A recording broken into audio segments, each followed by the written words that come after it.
So yes, here is something that I recently got to know in the recent days, which is called the second order consequences. You might know these things, but this is the exact term that is called for that thing. It is basically when you do something, it have a second reaction or a second consequence. For example, let's say if you buy a TV, you buy a TV that is worth a 50,000 or 60,000 rupees. You are liable to use the TV to its worth. So how are you going to use the TV to its worth? You're going to watch Netflix, you maybe watch some series or movies that you like, and all those things.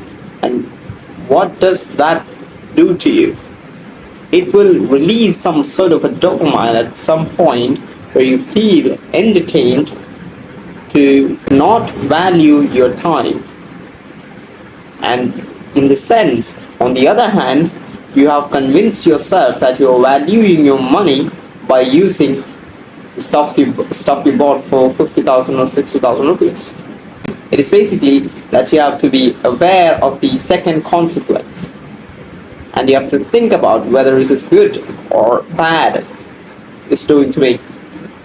So whenever you buy a phone, you have to use it in the right way. It is obvious or it is mandatory or compulsory to use it to its own worth, but what does it cost you? If it costs you time and costs you energy, you don't do it. If it doesn't give anything in return that you value, don't do it. You can take it as an advice or just be a door or live as a failure in your life. So I say. So this is the second order consequences, and be aware of whatever you do, whatever the second consequence is happening to whatever you're doing. If you're working out, you get a good body shape. If you're doing a business in a right way, in a way it should be done, you get a profit.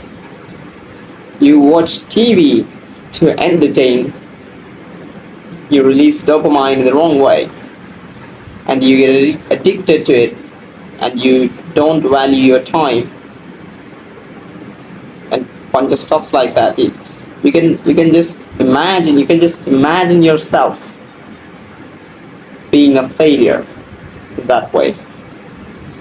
This is the second order consequences. And that's all. Stay strong.